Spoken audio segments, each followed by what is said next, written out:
Gotong royong merupakan budaya Indonesia. Assalamualaikum warahmatullahi wabarakatuh.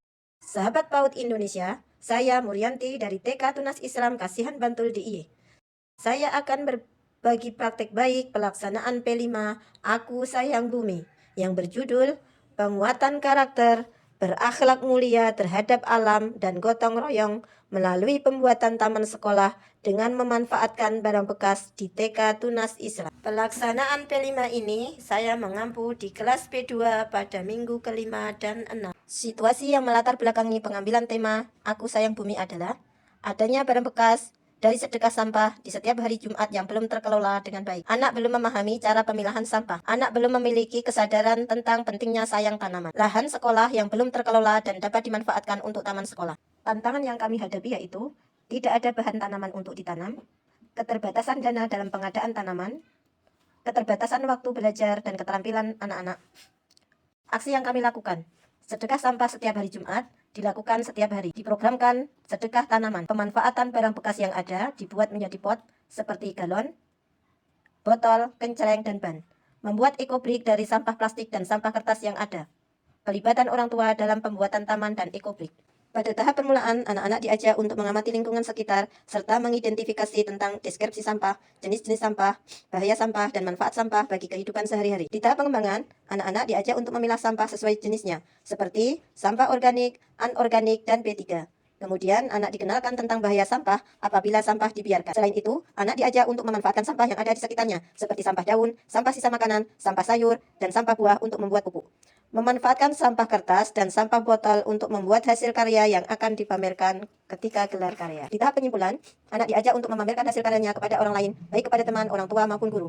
Kegiatan ini dilakukan dengan tujuan supaya anak terbiasa menjaga lingkungan sekitar, membuang sampah pada tempatnya, dan memanfaatkan barang bekas untuk mengurangi keberadaan sampah. Sumber belajar, invitasi main, ruang kelas, lingkungan di sekitar sekolah, lost part, APE dalam ruang, APE luar ruangan, audio, video, buku cerita atau buku bergambar, poster, dan sarana yang ada di lingkungan sekolah. Sampah adalah sisa atau buangan dari suatu kegiatan yang dianggap sudah tidak berguna lagi bagi manusia.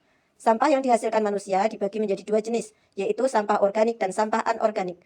Sampah organik adalah sampah yang bisa diurai manusia dan biasanya berasal dari daun-daun, sisa makanan, kulit buah, dan sayuran. Biasanya, sampah ini bisa dimanfaatkan untuk membuat pupuk dan untuk tambahan makanan ternak. Sedangkan sampah anorganik adalah sampah yang tidak bisa terurai dan paling banyak dihasilkan oleh manusia seperti botol, kresek, plastik, besi, kaleng, barang elektronik, kain, dan lain sebagainya. Karena lama terurai, biasanya sampah-sampah ini dimanfaatkan untuk membuat kerajinan, pernak-pernik, aksesoris, dan lain sebagainya. Sampah-sampah di sekitar kita akan bermanfaat jika kita bisa mengolahnya dengan baik. Akan membuat lingkungan menjadi lebih bersih dan sehat. Dimensi yang kita ambil dari P5 Aku Sayang Bumi adalah beriman, bertakwa kepada Tuhan Yang Maha Esa, dan berakhlak mulia dengan elemen akhlak terhadap alam. Sub-elemen memahami keterhubungan ekosistem bumi, menjaga lingkungan sekitar. Dimensi bergotong royong dengan elemen kolaborasi. Yang kita ambil sub-elemen kerjasama, komunikasi untuk mencapai tujuan bersama. Dimensi bernalar kritis dengan elemen memperoleh dan memproses informasi dan gagasan. Sub-elemen mengajukan pertanyaan, mengidentifikasi, mengklarifikasi, dan mengolah informasi dan gagasan. Dimensi kreatif dengan elemen menghasilkan karya dan tindakan yang orisinal. Sub-elemen mengeksplorasi dan mengekspresikan pikiran dan atau perasaannya dalam bentuk karya dan atau tindakan sederhana, serta mengapresiasi karya dan tindakan yang dihasilkan. Kegiatan P5 selama 2 minggu dari tanggal 26 Agustus hingga 6 September 2024. 1. Membuat peta konsep, bahaya sampah, jenis sampah, pengelolaan sampah, dan manfaat sampah. Mendengarkan cerita tentang sampah. Mengobservasi jenis sampah di lingkungan sekitar. Memilah sampah, sampah organik, anorganik, dan B3. Menonton video tentang sampah. Memilah sampah dengan gambar dan tulisan. Membersihkan sampah di sekolah. Mencuci botol dan gelas plastik. Menjemur dan mengeringkan botol dan gelas plastik. Mengecat botol, ban, dan gelas plastik.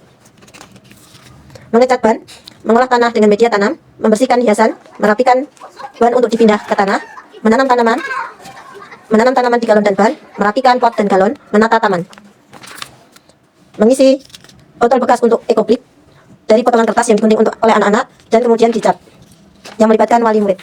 Orang tua siswa berkolaborasi dengan guru dan siswa dalam pembuatan taman sekolah.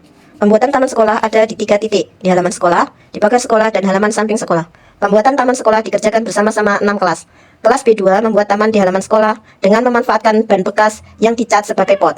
Wali murid bersedekah tanaman ke sekolah dan membuat taman di pagar dengan memanfaatkan galon yang dicat sebagai pot. Kemudian wali murid juga membuat ekobrik membentuk tulisan Tunas Islam yang dicat berwarna merah putih.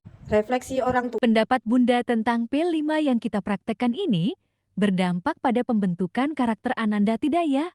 Bisa dijelaskan? Kami senang sekali dengan program ini. Ada 3 hal yang dapat kami rasakan dari Ananda. Yang pertama, meningkatkan keimanan Ananda tentang tanaman. Kedua, meningkatkan ekoliterasi. Ketiga, menumbuhkan kecintaan terhadap lingkungan. Kami sangat mendukung program ini karena dapat dirasakan langsung oleh Ananda baik di sekolah maupun di rumah. Dan kebiasaan baik di sekolah diterapkan Ananda di rumah. Saya sangat setuju dengan program ini dan orang tua dapat terlibat dalam menanamkan karakter kepada Ananda. Ananda menyerap pembiasaan yang ditanamkan dari sekolah, seperti memberi makan binatang dan menyiram tanaman. Menurut saya kegiatan menanam ini bisa menjadi sarana edukasi anak, meningkatkan kreativitas anak dan dapat melatih motorik halus. Refleksi anak. Yang dilakukan apa saja kemarin? Iya. Iya. Dilakukan bersama-sama atau sendirian?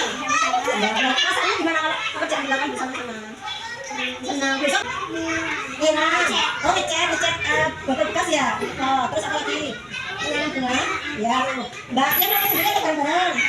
Bareng-bareng. Perasaannya mbaknya gimana? Oh, seru kasih. Ngecek apa lagi? Oh, menanam tanaman. Terus dilakukan sendirian atau bareng-bareng? Bareng-bareng. Baca kan rasanya gimana? Seru? Senang? Ya, terus apa lagi? Refleksi guru. Dengan adanya kegiatan menanam dan pembuatan ekobrik, ketika kegiatan P5 banyak menumbuhkan sikap kreatif, bergotong royong, dan akhlak terhadap alam. Dalam kegiatan tersebut memunculkan keterlibatan orang tua dalam pembuatan. Demikian praktik baik kami di TK Tunas Islam. Semoga anak-anak bahagia dan tertanam karakter gotong royong, cinta tanaman, dan berjiwa kreatif. Semoga menginspirasi. Wassalamualaikum warahmatullahi wabarakatuh.